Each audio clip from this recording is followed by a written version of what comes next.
I stood in my own driveway staring at the locks that had been changed on my front door, while my daughter told me through the Ring doorbell camera that I could visit on Sundays if I called ahead first. 4 months. 4 months I'd been living in a hotel, paying out of my own retirement savings, while she renovated my home as a surprise gift. Except there was no gift. There was only theft. My name is Linda, and I'm 72 years old. I've lived in that house for 43 years. I raised my children there. I buried my husband from that living room, and my daughter almost took it all from me. Almost. Before I tell you how this nightmare unfolded, I want to know, where are you watching from today? Drop your city and state in the comments. It helps me know I'm not alone in this, and honestly, after what I've been through, community matters more than ever. This story starts 6 months ago on what seemed like an ordinary Tuesday morning. I was having coffee on my back porch when Stephanie pulled into my driveway in her Range Rover. My daughter has always been successful. She's a real estate agent, married to Brad, who works in finance. They live in one of those new developments with the granite countertops and the open floor plans. I was proud of her. I trusted her completely. That was my first mistake. "Mom," she called out, practically bouncing up my porch steps. "I have the most amazing idea, and I don't want you to say no before you hear me out." I smiled, curious. Stephanie had that infectious energy that could light up a room. "What is it, sweetheart?" She sat down across from me, grabbing my hands.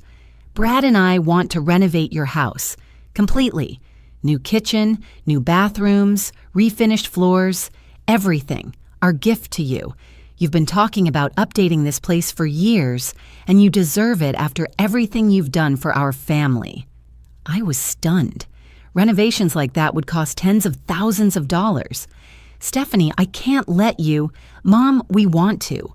We've already talked to contractors, but here's the thing. You can't be here during construction. It's going to be a mess, and with all the dust and noise, it wouldn't be safe for you."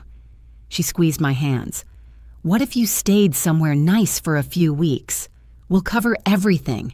Just let us do this for you." My heart swelled. After my husband Tom passed 3 years ago, I'd felt so alone in this big house. The kitchen cabinets were original from 1981. The master bathroom had that awful pink tile. The thought of having a beautiful, updated home where I could host my book club and have my grandchildren visit in comfort, it felt like a dream. "How long would I need to be gone?" I asked. 4 weeks, maybe 6 at the most. We'll put you up somewhere comfortable. You won't have to worry about anything."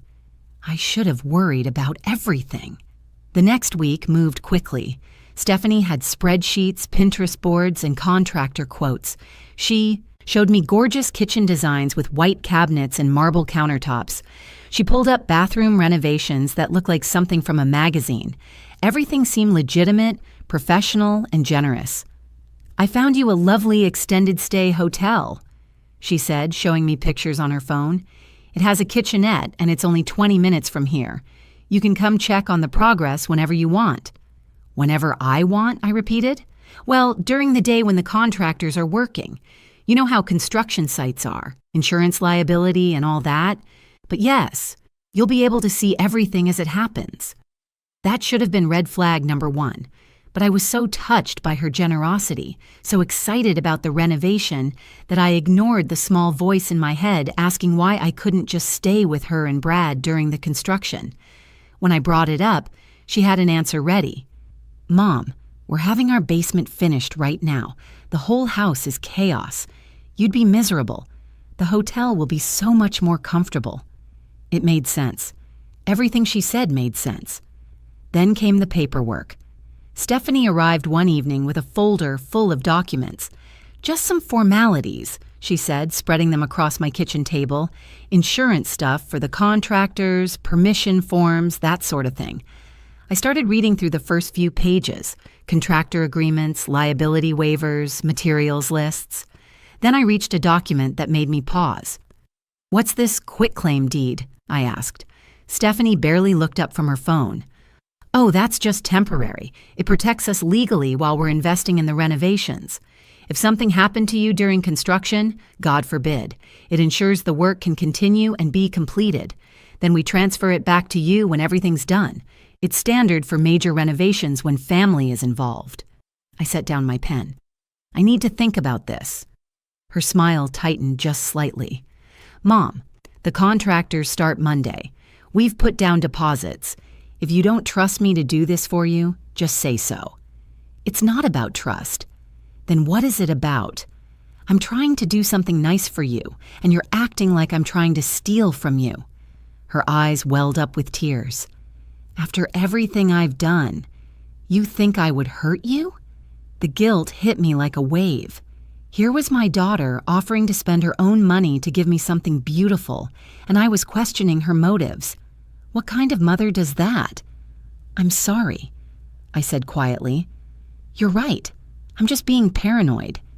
You don't have to sign it, she said, gathering the papers. We can cancel the whole thing. No, I want you to do this. It's a big change. She softened. I know it is, and that's exactly why I don't want you to sign anything you're uncomfortable with. Let's just move forward with getting you settled into the hotel, and we can figure out the deed later, okay? I agreed. I didn't sign the quitclaim deed that night, but she didn't stop asking. The hotel was nice enough, a clean room with a small kitchenette, a comfortable bed, and a view of the parking lot. Stephanie had paid for the first month up front, and I settled in with my suitcase of clothes and a box of books. I'll keep you updated every step of the way, she promised as she helped me unpack. This is going to be amazing, Mom. You'll see. For the first week, she sent photos. Cabinets being removed, old flooring torn up, walls being prepped for paint. Everything looked legitimate. I drove by the house twice, and sure enough, there was a construction dumpster in the driveway and a contractor's truck parked outside. Then the photos stopped. Stephanie, honey, can you send me some updates? I texted after 5 days of silence. Super busy, Mom. Everything's on schedule, promise. I decided to drive by unannounced. When I pulled up to my house, the dumpster was still there, but something felt off. The contractor's truck was gone. I walked up to the front door and tried my key. It didn't work. My heart started pounding. I tried again. Nothing. The locks had been changed. I called Stephanie immediately. Honey, my key doesn't work. Did the contractors change the locks? Oh, yes, for security. With construction crews coming and going, we didn't want anyone unauthorized getting in. I'll get you a new key this week. Can I come see the progress today? Actually, they're doing some chemical treatments today, refinishing the floors. Not safe to be inside. Let's plan for next week, okay? Next week came and went. No key, no visit, just excuses. The permits got delayed. They found some electrical issues that need to be addressed first. The tile we ordered is back ordered. By week 6, I was paying for my own hotel room. Stephanie said there was a cash flow issue with the contractors and promised to reimburse me. The renovation that was supposed to take 4 to 6 weeks was now projected at 3 months. I started to panic. My savings were draining. I was living out of a suitcase, and I hadn't seen the inside of my own home in over a month. Stephanie, I need to come by the house, I said firmly during one phone call. Mom, I told you, it's not safe. Trust me. I don't care if it's safe. It's my house. I want to see what's happening. There was a long pause. Fine. Come by Saturday at 2. I'll meet you there. Saturday at 2, I pulled into my driveway early, determined to see my home. But when I got there at 1:30, I saw something that made my blood run cold. Through my living room window, my window with my curtains that I'd hung 20 years ago, I saw Stephanie and Brad. They weren't reviewing renovation plans. They were sitting on my couch, watching my television, in what looked like a fully furnished, completely lived-in home. My kitchen, visible through the side window, had new cabinets all right, and they were full of someone else's dishes. They had moved into my house. I sat in my car, hands shaking on the steering wheel, trying to process what I was seeing. My daughter and son-in-law were living in my home, not renovating it, living in it. The front door opened and Stephanie walked out, coffee mug in hand, completely casual. When she saw my car, her expression shifted from relaxed to annoyed in an instant. She walked over to my driver's side window. I rolled it down. "You're early," she said. "You're living in my house," I replied, my voice barely steady. "Mom, calm down. Let me explain." "Explain? Explain what? That you lied to me? That you've moved into my home while I'm paying $60 a night to sleep in a hotel?" Brad appeared in the doorway, phone in hand, watching us. Stephanie sighed like I was being unreasonable. "We needed a place to stay temporarily. Our basement renovation has been a disaster. We've got water damage, mold issues. We couldn't live there. I knew you weren't using this house, and it seemed silly for it to sit empty while we were in crisis." "Not using it? It's my house.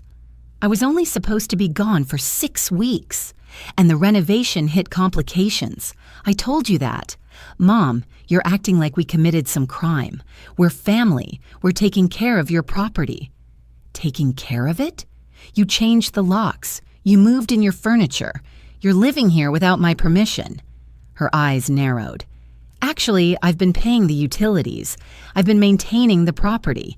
And since you haven't signed the quitclaim deed, I've been fronting all the renovation costs out of pocket. Costs that keep going up, by the way." There it was, the quitclaim deed again. "If you sign the deed," she continued, her voice softer now, "we can formalize this arrangement. You can move into our guest house. It's lovely, really, and we'll take over the mortgage payments and maintenance here. It's too much house for you anyway, Mom. You've said so yourself." "I said it needed updates. I never said I wanted to give it away." "It's not giving it away. It's family helping family. But if you're going to be difficult about this, maybe we need to have a different conversation." She glanced back at Brad, who was still watching from the doorway. "We've invested over $40,000 into this property. Floors, kitchen, bathrooms, all upgraded. If you want us to move out, you'll need to reimburse us for the improvements." My mouth fell open. "You did this without my permission." "You gave me permission when you moved out and handed over access to your house. Check your texts, Mom. You said, 'Do whatever you think is best.' I have it in writing." She did have it in writing. I had said that. But I'd meant design choices, cabinet colors, not taking over my entire property. "I want to see inside," I said. "No, not until we sort this out legally. Brad's already spoken to our attorney about our options. You can either work with us or this gets complicated." She stepped back from my car. "I'll call you next week. In the meantime, think about what's really best for everyone." She walked back inside my house and closed the door. Closed my door in my face. I drove back to the hotel in a daze. My hands were shaking so badly I had to pull over twice. When I finally made it to my room, I collapsed on the bed and tried to think clearly. My daughter had stolen my house. Not with a gun or a break-in, but with paperwork and manipulation and my own trust in her. And now she was threatening me with legal action if I didn't cooperate.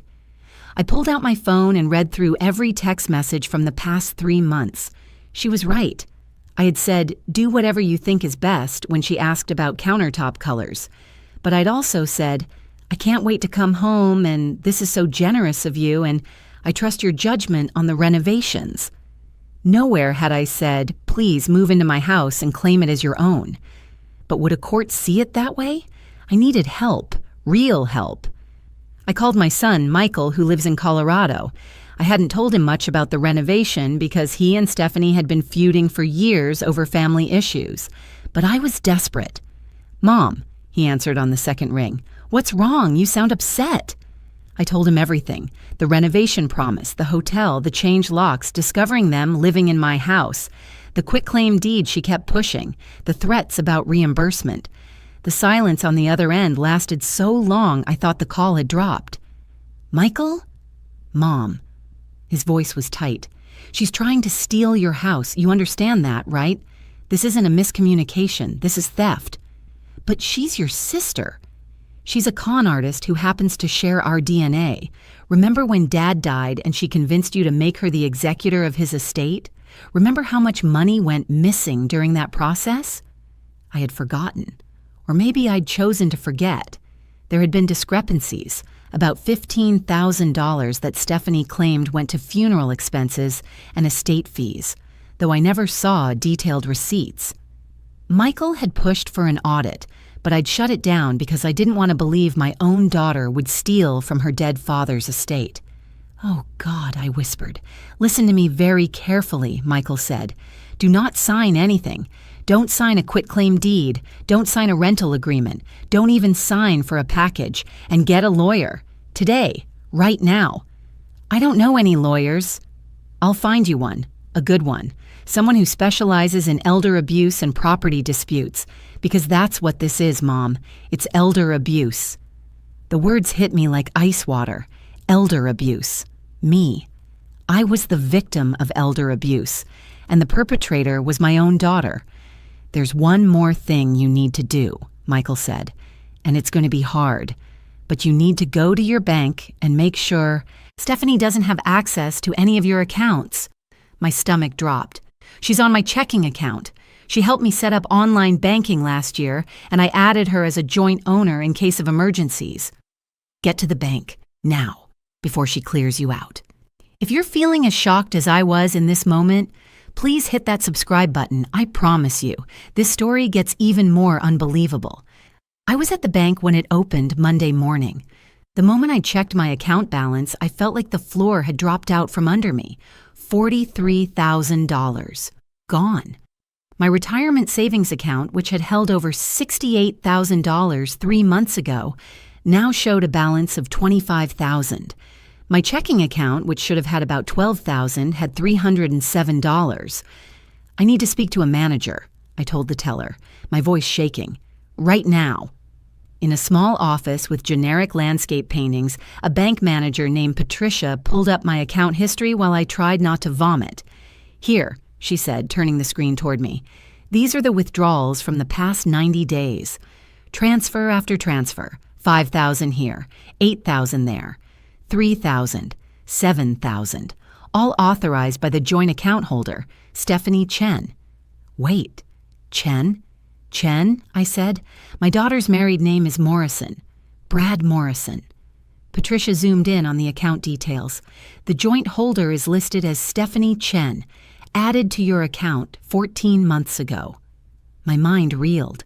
Stephanie had divorced her first husband, David Chen, 6 years ago.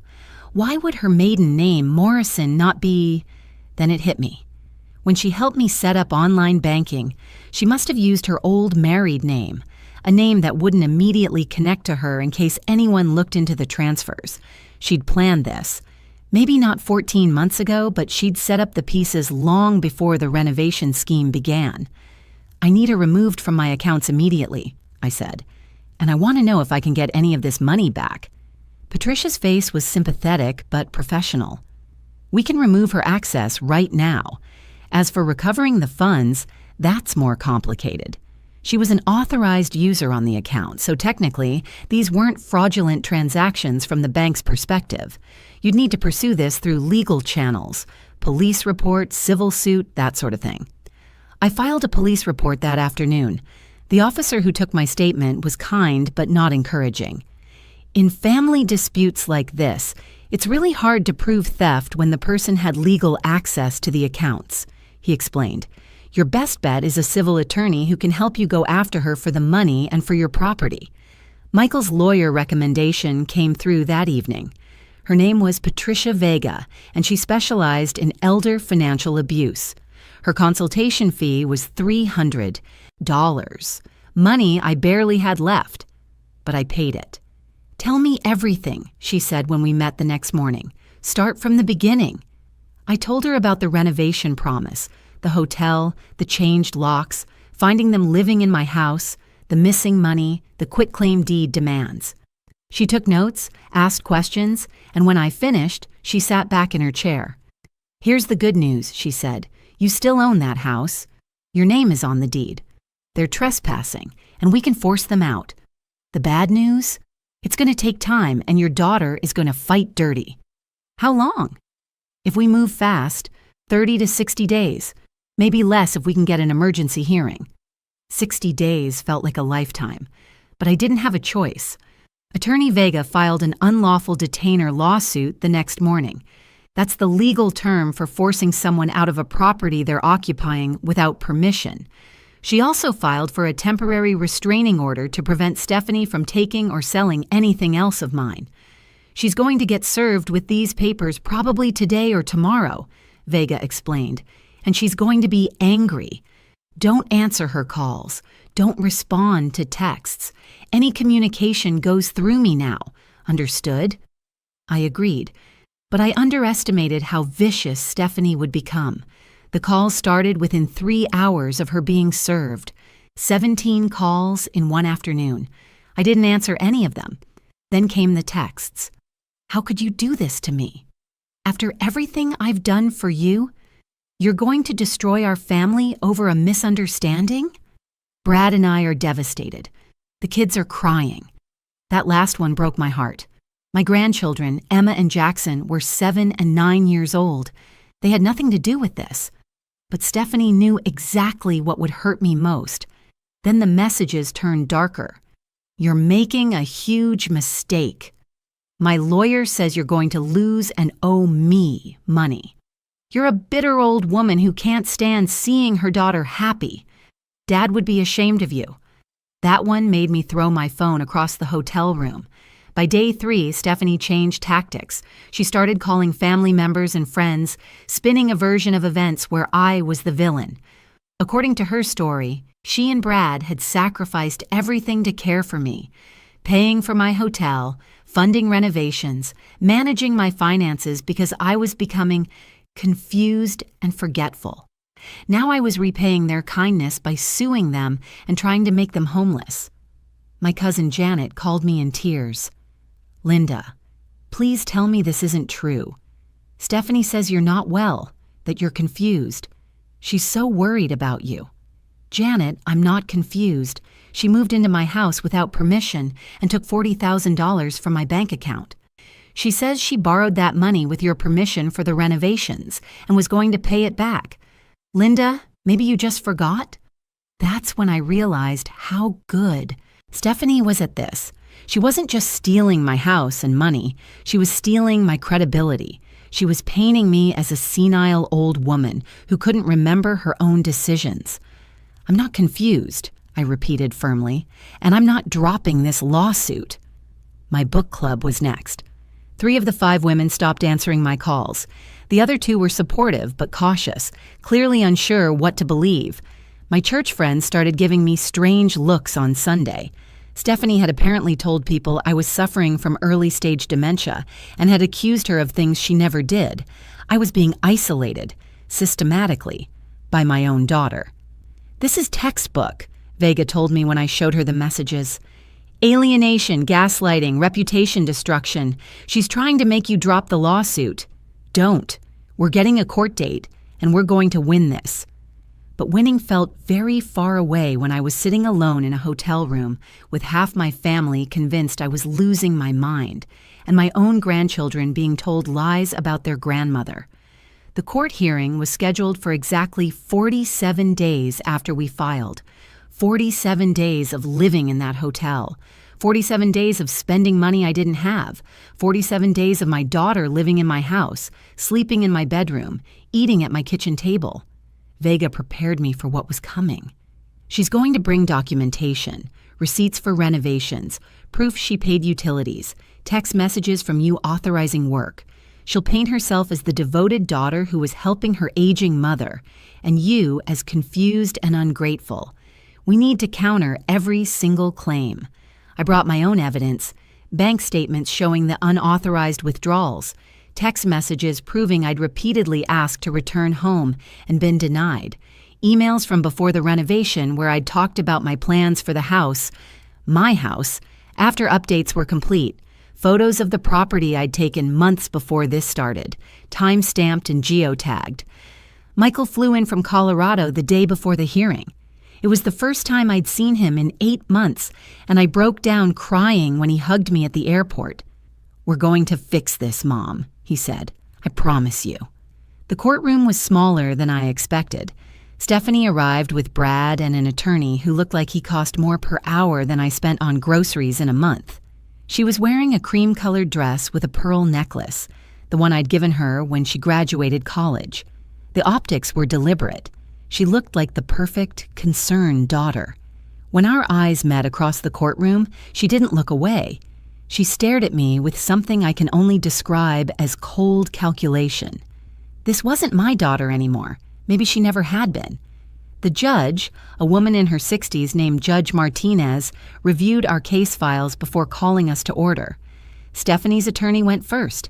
He painted a picture of a devoted daughter who'd invested her own money into her mother's home, who'd managed her mother's finances with permission, who'd moved into the property temporarily due to emergency circumstances with her own home, and who was now being accused of theft by a mother who was, frankly, showing signs of cognitive decline.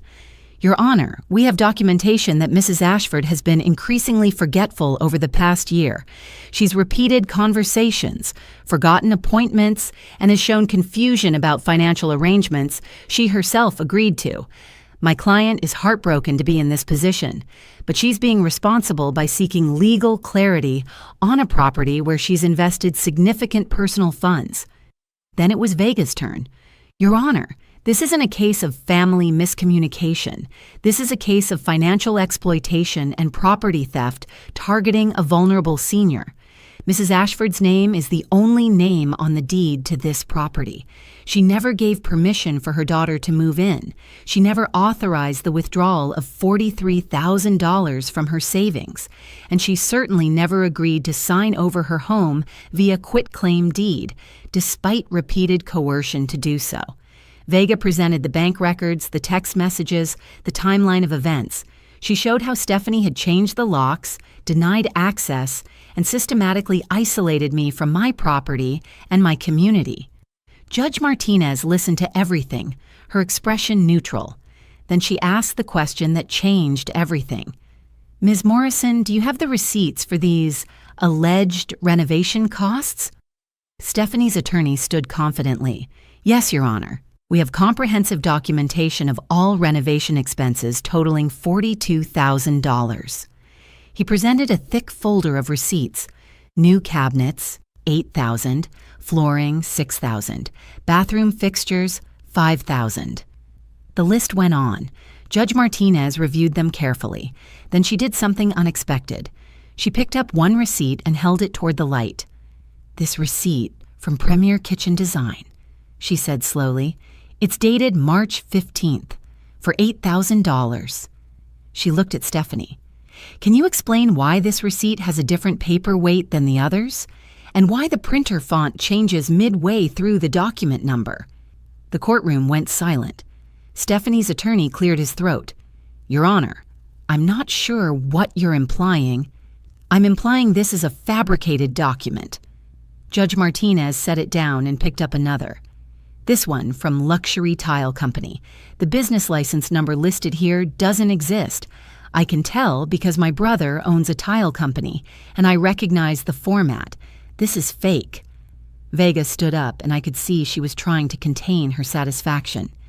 Your Honor, if I may, we'd like to request a forensic analysis of all submitted receipts. I don't think that will be necessary, Judge Martinez said coldly. Ms. Morrison, I'm going to ask you directly. Did you fabricate these receipts? Stephanie's face had gone pale. No, Your Honor. My contractors provided them. Which contractors? Names and contact information, please. Stephanie looked at her attorney. He looked at his papers. Neither of them spoke. You don't have them, do you? Judge Martinez said.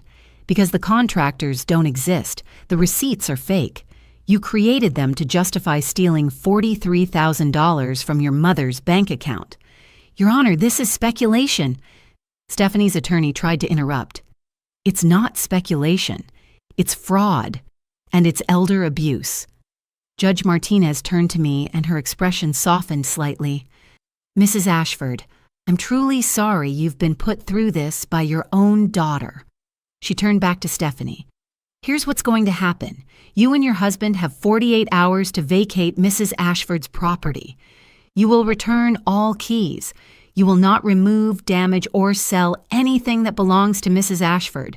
If you fail to comply, you will be arrested for criminal trespassing. Your Honor, we have nowhere to go. Stephanie started. You should have thought of that before you moved into someone else's home without permission. 48 hours. Judge Martinez looked at the bank statements. As for the stolen funds, I'm ordering full restitution of $43,000 to be paid within 90 days. If payment is not made, Mrs. Ashford is entitled to place liens on any property you own, garnish wages, and pursue criminal charges for theft and fraud. Stephanie's face crumbled. Mom, please. Don't, I said quietly. It was the first word I'd spoken directly to her since we'd entered the courtroom. Just don't. Judge Martinez signed the orders. We're adjourned. Mrs. Ashford, I hope you can return to your home and find some peace. You deserve it. 2 days later, I stood in my own driveway again. This time, the locks worked. This time, I opened the door and walked into my house. The house was exactly as I'd left it, except for the new kitchen cabinets and refinished floors. The only renovation Stephanie had actually completed before moving herself in. The rest had been lies. No new bathroom, no updated fixtures, just enough work done to make the story believable. My furniture was still there, though some pieces had been moved to the garage to make room for theirs. My photos were still on the walls. My books were still on the shelves, though pushed aside to accommodate Stephanie's decorative nonsense. Michael helped me move their belongings to the curb. Every box, every piece of furniture, every trace of them. We worked in silence, and I felt something lifting with every item we removed.